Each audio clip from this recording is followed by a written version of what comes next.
Have you ever found yourself paralyzed by too many choices? Whether it's deciding to accept a job offer or what to eat for dinner, the more you think, the harder it becomes to choose. Even after you make a decision, you can't help wondering, did I make the right choice? Hi, I'm Angela. In this video, we're going to share how to streamline your decision-making process and make decisions that you feel good about. You'll learn why making decisions can be so overwhelming and how you can make choices quickly yet confidently. By the end of this video, you'll be equipped with a 3-step process to make sound decisions that truly meet your needs. But first, let's understand why having more choices can make decision-making harder, not easier. Imagine walking into a mall and someone tells you, "Congratulations, you just won the latest iPhone as our 100th customer today." You'll probably be thrilled. But now, picture a slightly different scenario. Instead of the iPhone, you can now choose from any item in the mall that's worth up to $1,000. You are still thrilled, but as you start walking around, the excitement turns into something else: overwhelm. With so many possibilities, from watches to bags to gadgets, you'll start thinking,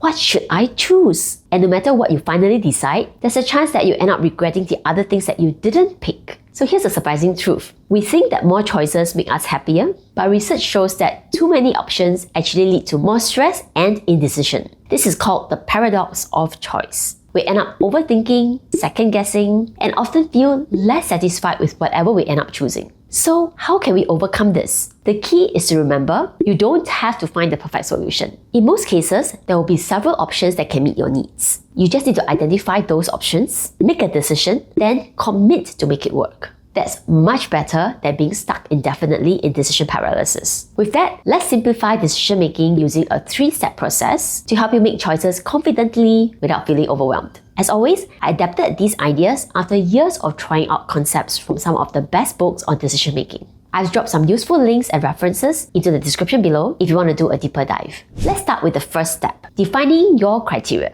When we are making an important decision, we tend to overanalyze every factor and get caught up in irrelevant details. Many decision-making frameworks suggest listing and weighing all your criteria, but just imagine trying to evaluate every option with like 20 criteria.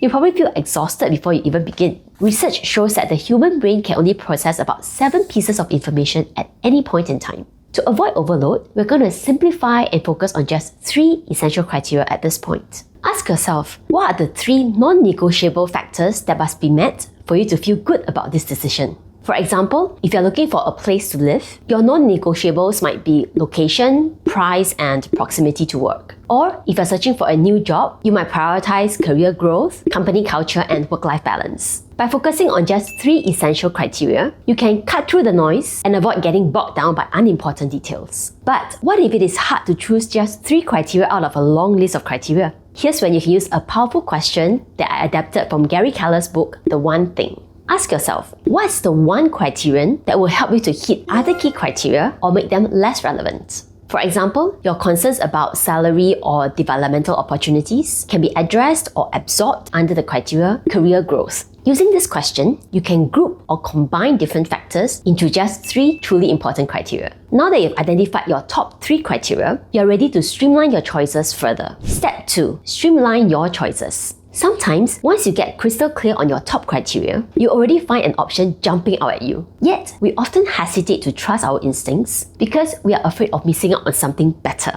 We go around in circles, overthinking every detail and hoping to find the perfect option. But that just leads to decision paralysis. There's a reason we set the 3 criteria earlier. If a clear option jumps out at you and meets all 3 criteria, then just go with it. We'll be introducing another layer of safety checks in the 3rd step to verify your solution. For now, if a choice feels right and checks your key criteria, just shortlist it first. But what if your decision is more complex, or if there are just too many options that meet your 3 criteria? Well, in that case, a more systematic approach is required. Start with your top criterion and eliminate any options that don't meet it. Then move to your 2nd and 3rd criteria, narrowing down your choices as you go. For example, if you're searching for an apartment and location is your top priority, then start by eliminating all options that aren't within your preferred area. After that, look at price and then other key factors like amenities or commute time until you are left with just a handful of strong contenders. The goal is to bring your shortlisted options down to 7 or fewer, so it's easier for you to evaluate them up close. For most simple decisions, the first 2 steps alone are usually enough to help you narrow down to a viable list of options. And from there, it's relatively easier to make a choice. Remember, we are not looking for the perfect choice. We just need to make a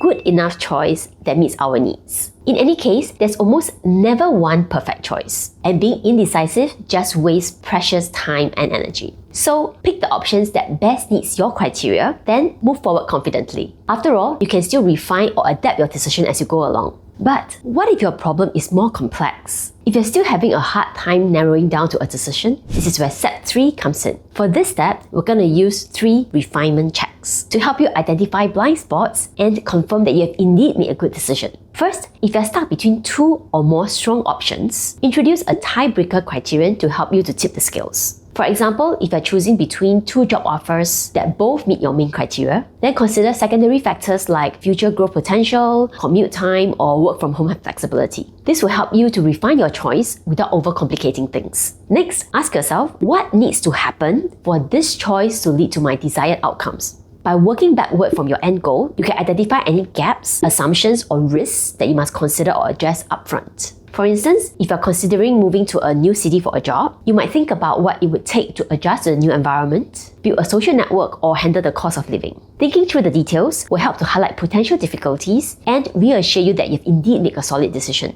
It will also mentally prepare you for the steps that you must take to make the choice a success. Finally, perform a quick gut check. Ask yourself, how do I feel about choosing this option?